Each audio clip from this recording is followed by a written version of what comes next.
Standing behind her was a man in a hooded jacket. I couldn't make out his face, but I swore there were horns sticking out from under his hood.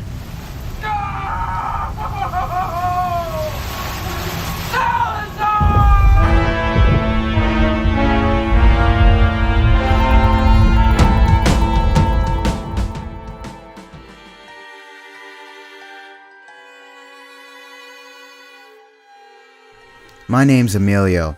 That's Amilllioaa with 2 L's and 3 A's. I'm writing this letter to you in the hopes that you'll believe my story. Because of the events that happened on that night, I live in an orphanage. Just as they do in prison, it's common to ask another orphan, "Hey, how'd you get in here?" Some of the kids have pretty cool stories. One of my friends is actually a prince from Denmark who's hiding from assassins as an undercover orphan. Another one of my friends ate his parents, so yeah, that was pretty cool. Me, on the other hand, my story is pathetic. All the kids laugh at it and refuse to believe a word. But I know you're smarter than they are, aren't you? It all happened on a Thursday. Me and my 2 brothers were eating some chicken tendies when all of a sudden, Mom surrounded us. Our bodies shivered in pure terror as she drew near and began to scream. "Billy, get in the car! Soccer practice starts in 30 minutes! Rodney, your date with that hooker girl from down the road starts right now!" The hooker family was a nice but often misunderstood family of 4 with an unfortunate last name. "Amilllioaa, your liposuction appointment got moved back!" "To when?" I asked, timid as timid could be. "To right now! Quit the third-person narrative and get in the freaking car!" We dropped Billy off at his soccer game. The fields were poorly managed, and because of the mud, the grass was more brown than it was green. It started to rain. As we pulled away, though, something caught my eye. Or rather, someone. It was a scrumptiously cute girl. 5'4", maybe 5'3", redhead. Gorgeous smile, just my type. Standing behind her was a man in a hooded jacket. I couldn't make out his face, but I swore there were horns sticking out from under his hood. He was 7 feet tall at least. As our car turned around, I saw that hot girl wave her hand. At first I thought she was waving to me, but then I realized she was waving her hand in front of her face as if she had just smelled something terrible. Something really, really smelly. Just as we pulled out of the soccer fields, a scream rippled through the streets.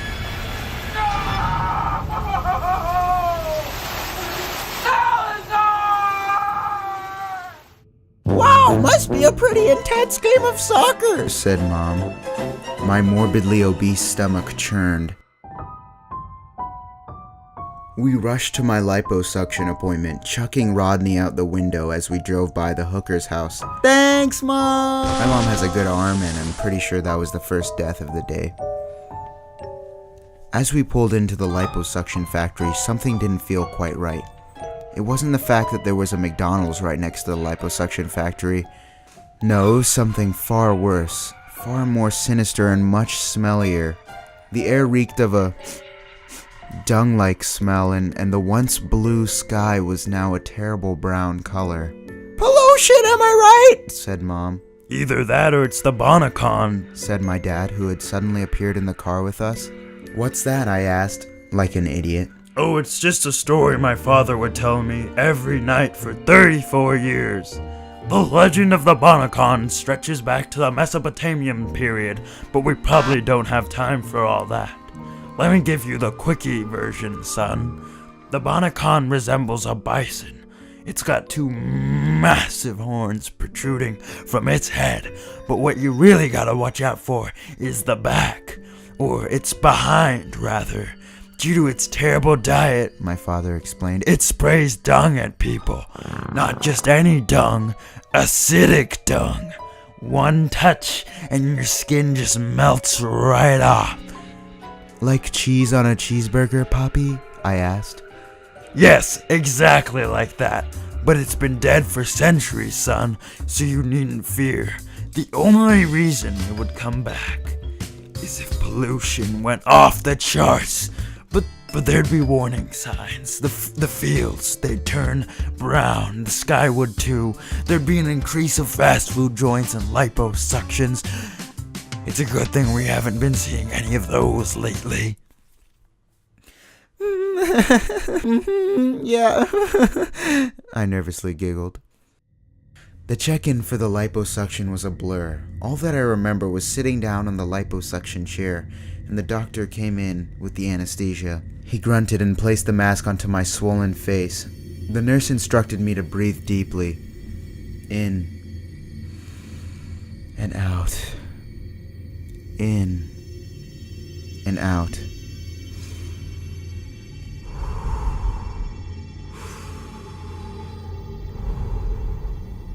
It was all so relaxing. The doctor began to turn around, and I couldn't help but notice his rather large posterior poking out from his lab coat. I looked up at his head, and about to doze off, I noticed 2 large lumps poking out from under his hood. Wait a minute, I thought. Doctors don't wear hoods! I sprung out of my chair, tuck and rolled straight out the door like a roly-poly. I looked behind me and saw a load of acidic burn the seat I was just sitting on. It was then that I noticed the name embossed on the doctor's jacket. Dr. Bonnacon. How could I have been so stupid? The creature let out a mighty moo, roared, and charged me. I rushed into the waiting room and screamed, "Mom, Dad, it's time to go!" No, actually, it's time for you to get a watch, said my dad, grinning year from year. His smile quickly evaporated as a giant cow creature burst through the reception door. "Guess they're hiring anybody these days," he whispered to my mom. "Poppy!" I cried, but it was too late. The creature's pungent, acidic poop spewed out of its posterior, screeching, and it unleashed its big, smelly load on Papa. "Oh!" my dad moaned as his skin melted away. "Just like cheese, Emilio! Just like..." And then he sizzled away. That was the last time I ever saw my dad in fully solid form. My mother quickly understood what was going on, rolled up a People's magazine, and began smacking the Bonnacon over the nose. She screamed with the rage of 1,000 angry mothers, and began beating him over the head. Just then, the nurse came in and said, "Dr. Bonnacon, it's time for your anti-acid pills. Ma'am, if you could just give us a second." Of course, my mom respectfully backed off and sat down next to the acidic remains of my dad. There was a little bit of his face left, floating on top of the acid pool, like ice in a watered-down root beer. The nurse licked the anti-acid pill and placed it on the creature's mouth. After he swallowed, the nurse tickled his chin. It was clear that their relationship was more than just professional. But that's okay, I don't judge. The nurse suddenly whipped out a military-grade bazooka and said some cheesy action movie line. I ran out of the building and left in front of me just to hear the explosion go off. My mom was dead. I cried in that liposuction parking lot for what seemed like days. After a little while, the nurse came out to see if I was okay. She handed me a napkin to wipe away my tears, which was pretty nice considering, She offered to drop me off to an orphanage she worked at. The car ride there was a little awkward considering she had just murdered my mom, but it was nice of her, I guess.